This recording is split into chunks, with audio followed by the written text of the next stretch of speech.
Physics trouble shooter मयूर शर्मा एक बार फिर आपके सामने। आज का बच्चों हमारे पास में जो टॉपिक है वो है ऑप्टिकल इंस्ट्रूमेंट, जो रे ऑप्टिक्स का एक पार्ट है। ऑप्टिकल इंस्ट्रूमेंट्स जैसे कि मैंने ये स्पेक्स पहन रखे हैं, चश्मा पहन रखा है, ये भी अपने आप में एक ऑप्टिकल इंस्ट्रूमेंट है। ऑप्टिकल का मतलब सीधे सीधे लाइट से होता है, विजन से होता है, किसी चीज को देखने से होता है।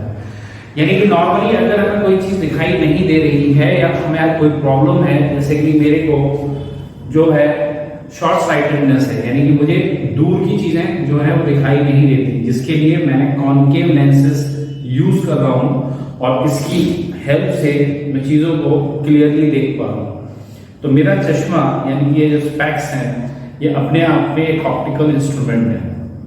इसके अलावा हमारे पास में और भी ऑप्टिकल इंस्ट्रूमेंट्स होते हैं, जैसे आपने बायनोकुलर देखा होगा, दूरबीन देखी होगी, ठीक है। तो हमारे पास में ऐसे ही आज का जो ऑप्टिकल इंस्ट्रूमेंट जो हमारे सिलेबस में है, जिसके बारे में हम पढ़ना चाहते हैं, वो है एस्ट्रोनॉमिकल टेलीस्कोप। तो आपने अपने घर में टीवी यानी कि टेलीविजन देखा है, तो वो टेली का मतलब जो वर्ड है टेली, उसका मतलब है दूर, विजन मतलब दूर की चीज को दिखाता है। तो हमारे पास में जो टीवी है दूर से ट्रांसमिशन करता है और हम उसे घर बैठे हुए देख पाते हैं। टेलीस्कोप का मतलब यहाँ पर टेली का मतलब फिर वही चीज होगी दूर। अब जैसे अगर आप ऊपर नाइट में स्काई में देखते हैं तो जो स्टार्स होते हैं they are just like a point, कोई छोटे छोटे लाइट के पॉइंट्स दिखाई देते हैं, लेकिन उसमें से कुछ स्टार्स इतने बड़े हैं जिसमें हमारा सन भी उनके सामने छोटा है। लेकिन वो हमको छोटा क्यों दिखाई देता है? छोटा इसलिए दिखाई देता है क्योंकि वो हमारी आईज पर एक छोटा विजुअल एंगल बनाता है, ठीक है। तो हमारा जो एस्ट्रोनॉमिकल टेलीस्कोप है, एस्ट्रोनॉमिकल मतलब जो स्पेस में जो चीजें हैं उनको क्लियरली देखने के लिए जो इंस्ट्रूमेंट है वो एस्ट्रोनॉमिकल टेलीस्कोप है। अब एस्ट्रोनॉमिकल टेलीस्कोप हमें चीजों को देखने में कैसे हेल्प करता है, उसके लिए पहले ये समझना चाहिए कि कोई भी चीज हमें छोटी या बड़ी कब और क्यों कैसे दिखाई देती है।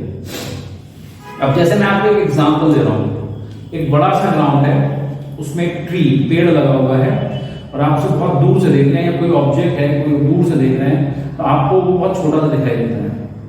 लेकिन जैसे जैसे हम उसके पास में जाते हैं तो ट्री आपको बड़ा दिखने लगता है। तो इसका रीजन है यहाँ पर हमारे पास में विजुअल एंगल। तो विजुअल एंगल क्या होता है मेरे बच्चे? तो इसको अगर आप समझें, जैसे ये हमारे पास में ये हमारा आई लेंस हो गया और ये हमारी सपोज कीजिए आई होगी, और पीछे यहाँ पर हमारे पास में स्क्रीन के लिए रेटिना होता है, ठीक है। और ये हमारा कौन है? Eye lens. ये इसकी ऑप्टिकल एक्सेस होगी। अब अगर मैं एक ऑब्जेक्ट को पहले यहां रखता हूं और फिर उसी ऑब्जेक्ट को मैं पीछे की तरफ ले जाता हूं तो क्या होगा? तो जब हम पीछे की तरफ इसे रखते हैं तो यहां पर ये इस तरीके से एक एंगल फॉर्म करता है, और जब ये हम इसे आगे की तरफ ले जाते हैं तो ये हमारे पास में इस तरीके से एक बड़ा एंगल फॉर्म करता है। तो जैसे हम ये मान लें कि पोजीशन 1 है और ये पोजीशन 2 है, ये एक ही ऑब्जेक्ट को मैंने अलग अलग पोजीशन पास और दूर रखा है। जब मैं इसे पास में लेकर आ रहा हूं तो ये जो एंगल है अल्फा 1 और ये जो एंगल है अल्फा 2, तो यहां पर alpha 1 is greater than alpha 2। तो आप बच्चे क्या देख पा रहे हैं कि यहां पर ये वाली जो रे है वो इधर जाके यहां पर मिल रही है और ये वाली रे यहां मिल रही है। तो हमारे रेटिना पे इमेजेस का जो साइज होगा वो अलग अलग आएगा। जब हम दूर होते हैं तब ये size a double dash b double dash होता है, और जब हम पोजीशन 1 पे आते हैं तो ये a डैश b डैश हो जाता है। जैसे कि आप देख पा रहे हैं कि हमारा ये जो इमेज बनेगी ये बड़ी बनेगी। तो सीधा सीधा कंसेप्ट आपका ये है कि हमें कोई भी चीज छोटी या बड़ी तब दिखाई देती है कि हर ऑब्जेक्ट हमारी आईज पर एक एंगल फॉर्म करती है, जिसे हम विजुअल एंगल या एंगल ऑफ विजन बोलते हैं। अगर ये एंगल ऑफ विजन या विजुअल एंगल बड़ा होगा तो हमें चीजें बड़ी दिखाई देंगी, और अगर ये छोटा होगा तो हमें चीजें छोटी दिखाई देंगी। तो जो चीजें हमसे बहुत दूर हैं तो वो हमारी आईज पर छोटा एंगल बनाती हैं, और वो छोटे एंगल की वजह से होता क्या है, छोटे एंगल की वजह से हमें वो चीजें बहुत छोटी दिखाई देती हैं। अब हमारा एस्ट्रोनॉमिकल टेलीस्कोप हमें हेल्प कैसे करता है?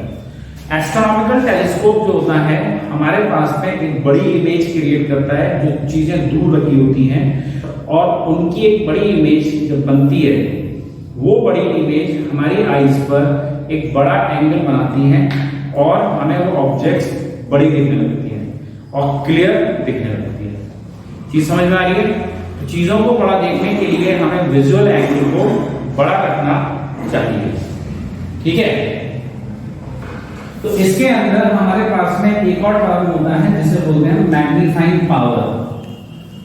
मैग्नीफाइंग पावर जैसे आप ऐसे समझ सकते हैं कि आप अपने मोबाइल में कोई वीडियो देख रहे होते हैं, तो उस पर आप टैप करते हैं तो वहां पर 2x लिखा हुआ आता है कि स्पीड 2 टाइम्स बढ़ जाती है, ठीक है। दोबारा टैप करते हैं तो वो 4x हो जाती है। आप अपने जो स्क्रीन होती है उसके ऊपर कोई भी इमेज को इस तरीके से एक्सपैंड करते हैं तो वो साइज जूम कर जाता है। तो आप ऐसे ही किसी भी चीज को जब बड़ा करके देखते हैं तो कितना बड़ा हो रहा है ये उसका मैग्नीफाइंग पावर कहलाता है। तो मैग्नीफाइंग पावर यहां पर हम कैसे समझेंगे? मैग्नीफाइंग पावर जो होती है ये हमारे पास में होती है angle form at eye by final image. कोई भी इंस्ट्रूमेंट जो एक फाइनल इमेज हमारी आईज बनाता है, वो इमेज हमारी आईज से जो एंगल बनाती है वो angle form by object at naked eyes. Naked eyes का मतलब होता है without using any of the instrument. जैसे अभी मैंने ये स्पेक्स पहने हुए थे, my eyes are not naked. अब मैंने जब चश्मा लगा लिया तो मैं अब आपको डायरेक्ट देख रहा हूँ, तो इसका मतलब ये मेरी नेकेड आईज हैं। अब जो चीज मुझे दिखाई दे रही है वो डायरेक्ट दिखाई दे रही है। अब मैंने ये चश्मा पहन लिया तो मेरे चश्मे पहनने की वजह से अब मैं आपको नहीं देख रहा हूँ, मैं आपकी इमेज को देख रहा हूँ।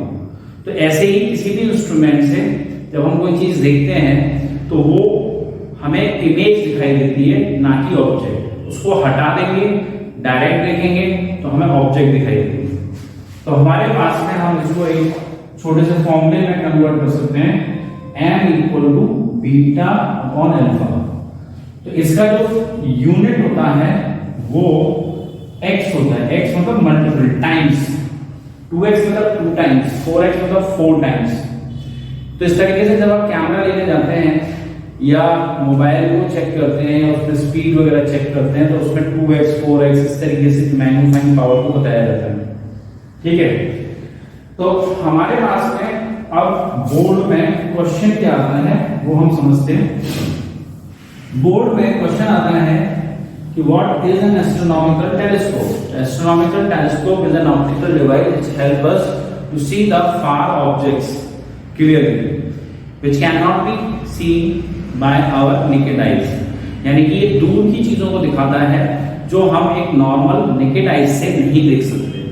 तो उसको देखने के लिए हमारे पास में ऑप्टिकल इंस्ट्रूमेंट होता है, ठीक है, और उसका नाम क्या है?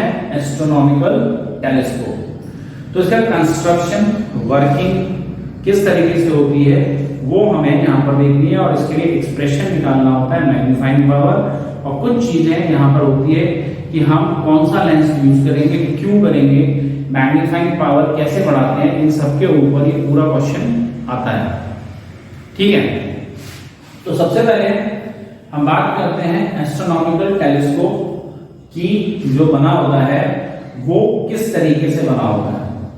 तो इसके अंदर हमारे पास में 2 कॉन्वेक्स लेंस होते हैं, ठीक है। अब 2 कॉन्वेक्स लेंस होंगे तो एक कॉन्वेक्स लेंस यहां पर क्या होता है, it has very large aperture. इसका साइज जो होता है बहुत बड़ा होता है। बड़े से अगर बात करें तो करीब यहाँ पर जैसे जो वर्ल्ड का सबसे बड़ा एस्ट्रोनॉमिकल टेलीस्कोप है जिसमें लेंस लगा हुआ है, उसका जो लेंस है करीब करीब 1.5 मीटर के आसपास है, ठीक है, यानी करीब 1.5 मीटर छोटी मोटी लेंथ नहीं होती, इतना बड़ा लेंस उसमें लगा हुआ है, करीब करीब और भी बड़ा, तो 1.5 मीटर उसका डायमीटर है, 1.5 मीटर। तो आप सोच सकते हैं कि टेलीस्कोप का जो ऑब्जेक्टिव होता है वो बड़ा क्यों बनाया जाता है। अब इसके ऊपर क्वेश्चन आता है, इसके दो रीजन होते हैं।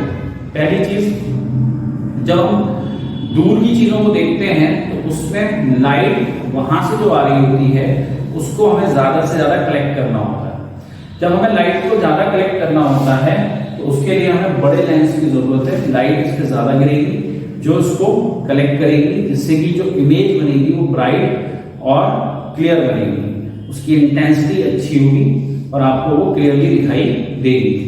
दूसरा रीजन होता है इसमें रिजॉल्विंग पावर इसकी बढ़ जाती है।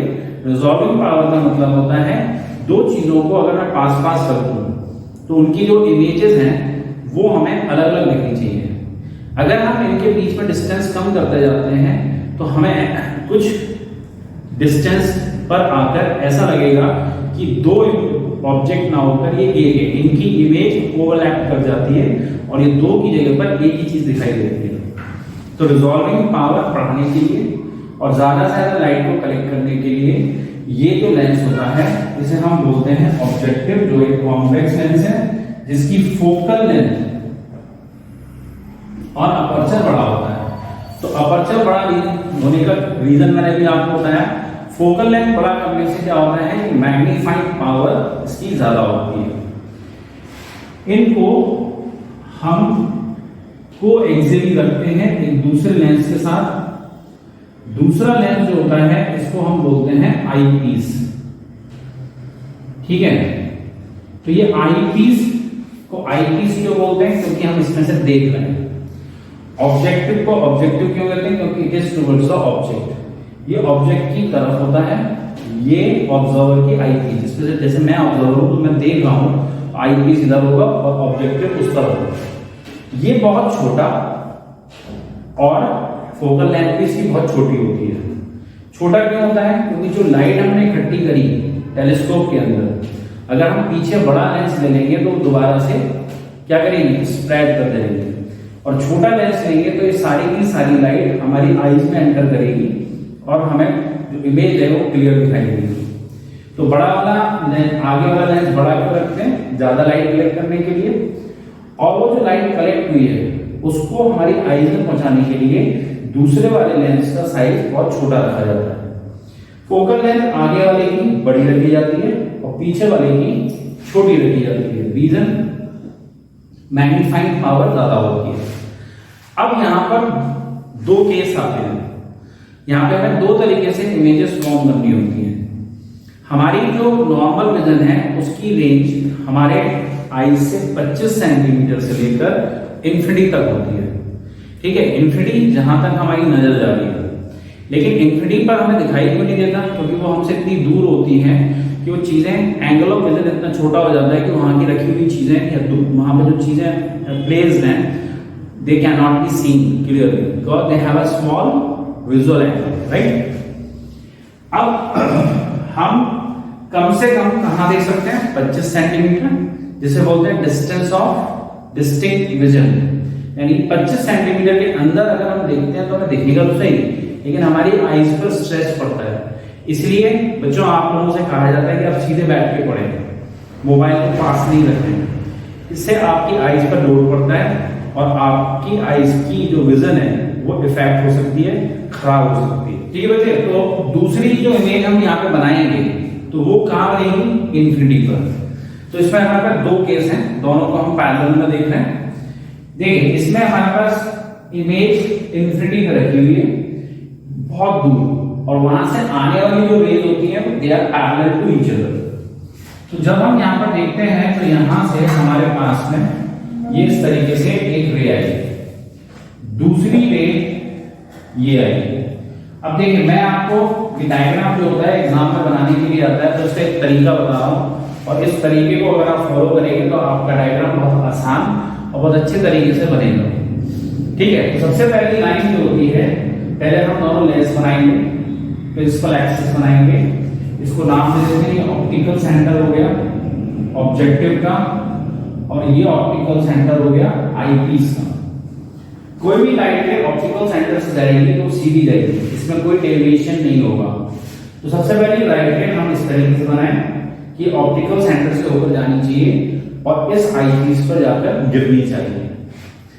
अब अगर हम इसको देखेंगे तो हमारे पास में ये दूसरी रे जाएगी, ठीक है। ये दोनों रे जो होती हैं वो आपस में पैरेलल होगी, यानी कि दूर कहीं हमारे पास में, जैसे हमारे चंदा मामा दूर है ना, तो ये हमारे चंदा मामा या कोई स्टार या कोई भी प्लैनेट या कोई भी एस्ट्रोनॉमिकल बॉडी जिसको हम देखना चाहते हैं वो है, तो बहुत दूर रखी हुई है। तो यहाँ से आने वाली रेज आपस में पैरेलल होती हैं। जब पैरेलल रेज किसी भी कॉन्वेक्स लेंस पे मिलती हैं तो उनको कन्वर्स कर देता है, उनको मिला देता है, और जो इमेज होती है वो फोकस पे बनती है। मतलब यहाँ पे एक जो इमेज बनेगी ये हमारे पास में ये फोकस होगा किसका, ऑब्जेक्टिव का। तो इमेज रखिए इन्फिनिटी पर, इमेज बनी है फोकस पे। अब यहां से लेके यहां तक का ये जो डिस्टेंस है इसे हम f बोलेंगे, फोकल लेंथ ऑफ ऑब्जेक्टिव। अब ये वाली जो इमेज होती है ये काम करती है किसका, ऑब्जेक्ट का, दूसरे वाले लेंस के लिए। दूसरे वाले लेंस के लिए ये हमारे पास में कौन है, ऑब्जेक्ट है, ठीक है इमेज, लेकिन दूसरे वाले के लिए क्या है, ऑब्जेक्ट, ठीक है। अब यहां पर एक सिस्टम होता है जिसे हम बोलते हैं रैक पिनियन अरेंजमेंट। क्या बोलते हैं उसे, रैक पिनियन अरेंजमेंट।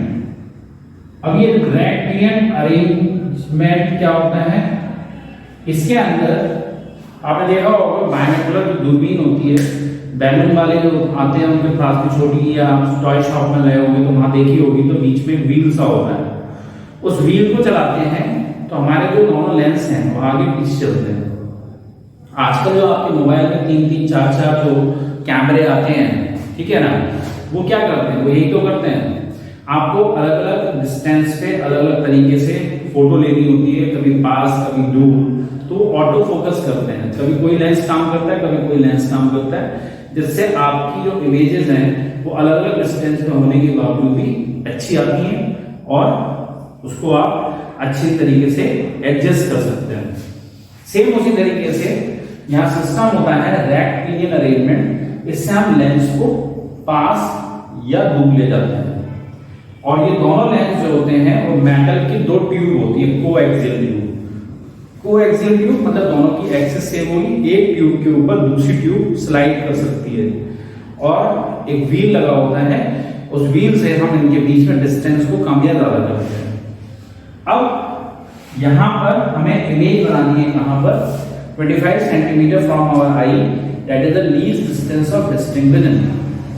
तो उसके लिए हमने यहां पर इस यूई क्या हो गया, ऑब्जेक्ट डिस्टेंस। ऑब्जेक्ट डिस्टेंस किसके लिए, ए डैश बी डैश जो है वो ऑब्जेक्ट है, आईपीस से एक डिस्टेंस यूई, मतलब ऑब्जेक्ट डिस्टेंस फॉर आईपीस क्या है। इसको रैक पिनियन अरेंजमेंट से हम कुछ इस तरीके से एडजस्ट करते हैं कि ये फोकस किसका, आईपीस का। तो हमेशा 2 फोकस होते हैं, एक इधर और एक इधर। इधर वाला जो फोकस है और जो आईपीस है, इसके बीच में ये हमारी ऑब्जेक्ट आती है। अब इस ऑब्जेक्ट को मानकर हम एक इमेज फॉर्म करेंगे। तो अब देखिए, अभी मैंने ये 2 रे बनाई थी, पहले ये सीधी गई थी, दूसरे को इस तरीके से काटा था कि वो लेंस पे जाके गिरे, और यहां पर हमें इमेज मिल गई थी ए डैश बी डैश। अब सेम इसी तरीके से हम यहां पर देखेंगे तो हमारे पास में ये एक सीधी सीधी रे जाएगी, ये यहां से चलेगी और ये सीधी जाएगी ऑप्टिकल सेंटर से, जिसे पीछे मिलाने पर एक ये स्ट्रेट लाइन की तरह आपको दिखाई देगी। एक रे जो है वो पैरेलल जाएगी, ठीक है। और अब आपको ध्यान रखना है, अब देखो जैसे मैंने बनाई, पहले ये वाली रे बनाई, फिर ये पैरेलल रे बनाई, पैरेलल रे कहां से जाती है, फोकस से।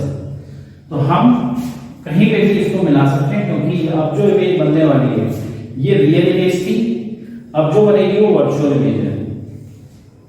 तो इसके लिए आप अपना स्केल लीजिए, किसी भी एक पॉइंट को लीजिए, यहां पे इस पॉइंट को देखिए, स्केल रखकर इसको इस तरीके से मिला दीजिए और आपको यहां पे एक बड़ी इमेज आपको दिखाई देगी, A double dash B double dash. अब देखिए इसी डायग्राम के अंदर समझने की कोशिश करते हैं।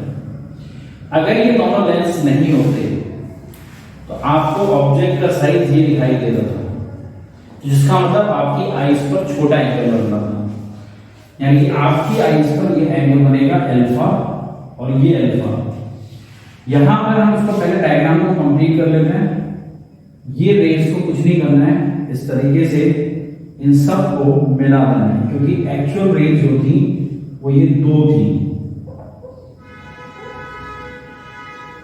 तो हुआ क्या, ये दो रे आई, पहले हमने कट किया, फिर इन दोनों ने यहां पर जाकर ये टर्न किया। ये दो अलग से रेस मैंने इसलिए बनाई है जिससे कि मुझे इमेज की पोजीशन मिल सके, इमेज मिल सके। और यहां पर ये जो एंगल होता है इसे हम बीटा नाम देते हैं, और हमारी जो आईज होती है वो यहाँ पे कहीं होती है, ठीक है। जो आई है वो हमारे यहाँ पर है। अगर मैं ये लेंस से हटा दूंगा तो ये रेस सीधी आपके लिए यहाँ पर जाएगी और एंगल बनेगा अल्फा, और अब जब मैं लेंस की हेल्प से देख रहा हूं तो एंगल बनेगा बीटा, ठीक है बच्चे। तो इस तरीके से ये हमारे पास फॉर्मेशन है। तो जैसे मैं आपको समझा रहा था कि अगर आप ओरिजिनली देखेंगे तो ये रेज जब आपकी आईज में जाएंगी तो ये एंगल छोटा बनेगा और ऑब्जेक्ट आपको छोटी दिखाई देगी। इसके अलावा ये हमारे पास में बड़ी इमेज बन रही है जो हमारी आईज पर बड़ा एंगल बना रही है, तो अब हमें कंपैरेटिवली ऑब्जेक्ट बड़ी दिखाई देगी। अब हम इसमें एक एक्सप्रेशन निकालना चाहते हैं, m equal to beta upon alpha. तो m equal to beta upon alpha जो हम यहां पर निकालेंगे, this is called magnifying power. अब ये मैग्नीफाइंग पावर हम कैसे निकाल सकते हैं वो समझते हैं। तो मैग्नीफाइंग पावर निकालने के लिए हमारे पास में हम ले रहे हैं tan बीटा। तो यहां पर अल्फा और beta they are very small angles, तो हम बीटा को tan बीटा के इक्वल लेंगे। tan बीटा परपेंडिकुलर, यानी कि इसमें ट्रायंगल ले रहे हैं। कौन सा ट्रायंगल, ये जो ट्रायंगल है वो है a dash b dash e। तो a dash b dash e के अंदर tan beta perpendicular upon base, यानी कि a dash b dash upon E B dash. इसी के साथ में हम दूसरा ट्राइंगल ले रहे हैं, in triangle O A dash B dash. O A dash B dash जब हम यहां पर लेंगे तो इसके अंदर हमारे पास tan अल्फा जो होगा वो tan अल्फा के इक्वल होगा। ऐसा मैं क्यों कर पा रहा हूं, alpha is very small, alpha radian में है और ये tan अल्फा के इक्वल होता है जब एंगल बहुत छोटा है, जैसे 5 से 10 डिग्री के आसपास होता है। तो tan अल्फा का फॉर्मूला है परपेंडिकुलर अपॉन बेस, यानी कि a dash b dash upon हमारे पास आ गया ये o b डैश, ठीक है। तो अब जब ये मैग्नीफाइंग पावर में यहां पर निकालना चाहता हूं तो इस मैग्नीफाइंग पावर को निकालने के लिए मेरे पास में हम रख सकते हैं क्या, m equal to beta divided by alpha. तो बीटा हमारे पास आ गया a dash b dash upon e b dash into o b dash upon a dash b dash, ये कैंसिल आउट हो गया। अब यहां पर o b डैश की जो वैल्यू है वो हम रखेंगे o से लेकर b डैश, यानी कि f हो। ये फोकल लेंथ कॉन्वेक्स लेंस की है तो फोकल लेंथ पॉजिटिव होगी। EV डैश जो है वो हमारे पास लेफ्ट हैंड साइड पे आ रही है, लेफ्ट हैंड साइड पर आने की वजह से इसका साइन हम देंगे नेगेटिव, तो ये हो जाएगा माइनस का UV। तो अल्टीमेटली हमारे पास फॉर्मूला आ जाएगा माइनस FO अपॉन UV। इसमें ये जो नेगेटिव साइन होता है वो ये बता रहा है कि जो ऑब्जेक्ट हमें दिखाई देगी, यानी कि जो इमेज हमें बन रही है वो ऑब्जेक्ट के रेस्पेक्ट में उल्टी है, यानी कि हमें जो भी इमेज हम देख रहे हैं वो हमें उल्टी दिखाई देगी। उसको फिर बाद में अलग प्रोसेस से हम उसे क्या कर लेते हैं, सीधा कर लेते हैं। ठीक है, अब हमारे पास में यहां पर ये जो डिस्टेंस थी इसे हम लिखते हैं BE is equal to what, D, right. D क्या है यहां पर, मैंने बताया आपको least distance of distance with जो 25 सेंटीमीटर होती है। तो ये हम पहले केस में जा रहे हैं, ये जनरल फॉर्मूला निकल के आया है। अब अगर हमें स्पेसिफिकली इसको 25 सेंटीमीटर यानी कि D पर बनानी है तो उसके लिए फॉर्मूला क्या होगा, तो उसके लिए हम यहां पर फॉर आई पीस के लिए हम रख सकते हैं क्या, 1/f equal to 1/b minus 1/u। जैसे कि आप जानते हैं ये लेंस फॉर्मूला है, इसे हम आई पीस के लिए लगाएंगे तो ये 1/fe v हो जाएगा हमारे पास में माइनस का d। ये माइनस का d क्यों है, क्योंकि लेफ्ट हैंड साइड पर है। फिर ये माइनस का u लगेंगे तो माइनस ऑलरेडी मेरे पास एक है तो ये माइनस माइनस 1/u। अब मैं यहां पर इसके अंदर इस पूरी इक्वेशन में यहां पर 1/ue की वैल्यू निकालना चाहता हूं, तो इसको हम इधर ले जाएंगे तो ये हो जाएगा 1/fe प्लस 1/d। तो 1/ue की वैल्यू 1/fe अगर मैं कॉमन लूंगा तो ये हो जाएगा fe/d। अब इसके अंदर जब हम जाएंगे तो ये m का फॉर्मूला हो जाएगा माइनस FO अपॉन 1/ue की ये पूरी वैल्यू मैंने यहां पर रख दी 1/fe 1 प्लस fe/d। ये फॉर्मूला हमें केवल तभी यूज करना है जब हमारी फाइनल इमेज कहां पे बनेगी, D पर बनेगी। ठीक बच्चे, तो ये हमारे पास में नेगेटिव साइन अगेन बता रहा है कि इमेज उल्टी बन रही है। और एक और चीज का ध्यान रखना है आपने कि यहाँ पर नेगेटिव साइन को जब हम इग्नोर कर देंगे जब हम इसे न्यूमेरिकल में यूज करेंगे। एक और चीज निकालने के लिए आती है जिसे बोलते हैं हम लेंथ ऑफ टेलीस्कोप। अब लेंथ ऑफ टेलीस्कोप हम कैसे निकालेंगे, लेंथ ऑफ टेलीस्कोप का मतलब हो गया दोनों लेंसेज के बीच में डिस्टेंस। यहां से यहां तक की डिस्टेंस FO, यहां से यहां तक की डिस्टेंस UE। तो इसमें हमें साइन नहीं रखना, हमें केवल डिस्टेंस चाहिए। तो ये मैंने मॉड लगाया है, तो मॉड का मतलब we are taking only the magnitude. तो इसको बोलते हैं लेंथ ऑफ टेलीस्कोप, यानी हमारी टेलीस्कोप की जो लेंथ होगी इस समय दोनों लेंसेज के बीच में वो ये होगी। अब इसी में एक फाइनल केस होता है जिसमें हमें इमेज कहां बनानी है, फोकस पे, वो सॉरी इन्फिनिटी पे बनानी है। तो उसके लिए हमें करना क्या है, अब देखो इसी में मैं यहां पर आपको चेंज करके दिखा रहा हूं जिससे कि आपको पिछले वाले में और इस वाले में फर्क समझ में आ जाए और बहुत ज्यादा इसमें आपको बहुत ज्यादा दिमाग लगाने की जरूरत नहीं है। तो डायग्राम के अंदर आपको केवल कुछ चेंजेस करने हैं। क्या क्या चेंजेस करने हैं वो मैं आपको दिखा रहा हूं यहां पर। इसके अंदर हमारे पास में ये रेज जो है इनको थोड़ा सा हमें चेंज करना है, राइट।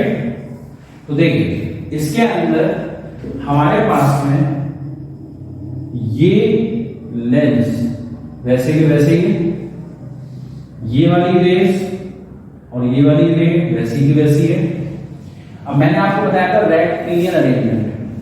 अब मैं उस रेक्टेलियन अरेंजमेंट से इस लेंस को पीछे सरकाऊंगा और इस तरीके से सरकाऊंगा कि हमारे पास में ये जो FO पॉइंट है और जो FE डैश है ये एक दूसरे से कोइंसाइड कर जाएगा।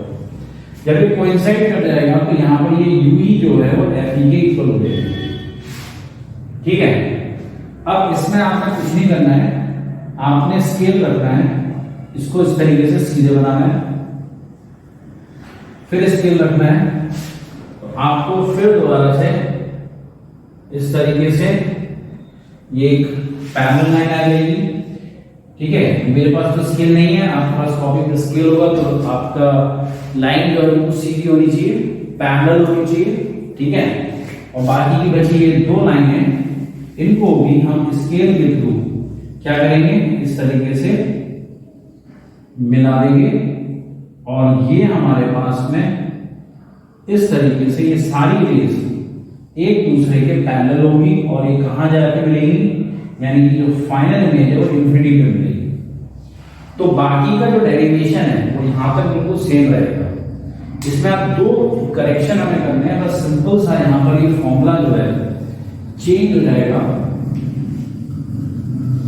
और ये बन जाएगा m equal to minus F O upon F E. क्यों? क्योंकि यहां पर ui जो है वो एफ ई के इक्वल हो गया और यहां पर भी हमें ui की जगह पे सिंपल क्या कर देना है, एफ ई। तो ये फॉर्मूला कब आता है, जब फाइनल इमेज कहां बनती है, इंफिनिटी पर। इससे पहले वाला हमारी आई से 25 सेंटीमीटर। तो जैसे कि आप देख पा रहे हो कि मैग्नीफाइंग पावर निकालने के लिए इस फॉर्मूले में एफओ ऊपर है, एफ ई नीचे है। एफओ कौन है, फोकल लेंथ ऑफ ऑब्जेक्टिव, और एफ ई कौन है, focal length of eyepiece. तो मैग्नीफाइंग पावर ज्यादा रखने के लिए मुझे इसकी फोकल लेंथ बड़ी और इसकी फोकल लेंथ छोटी रखनी चाहिए, जिससे मुझे ज्यादा से ज्यादा बड़ी इमेज मिले और मैं ज्यादा क्लियर चीजों को देख पाऊं। एक बार फिर रिपीट कर देता हूं, इसका साइज बड़ा रखने का रीजन, दो रीजन में, रिजॉल्विंग पावर बहुत अच्छी होगी, ज्यादा से ज्यादा लाइट कलेक्ट करेगी जिससे कि इमेज ब्राइट बनेगी। और इसको छोटा रखने का कारण कि जिससे सारी लाइट जो हमने कलेक्ट करी है वो सीधी हमारी आंख में जाए और हमें इमेज क्लियर दिखेगी। ठीक है बच्चे, तो ये जो टॉपिक है आपका बोर्ड के लिए बहुत ही इंपॉर्टेंट टॉपिक है, इसमें से काफी क्वेश्चन पूछे जा सकते हैं, तो इसको आप अच्छे से तैयार करिए। तो आज के लिए इतना ही। हमारी वीडियो को ज्यादा से ज्यादा लाइक करिए, सब्सक्राइब करिए, पूरी वीडियो देखिए और मिलते हैं अगले वीडियो में। Thank you.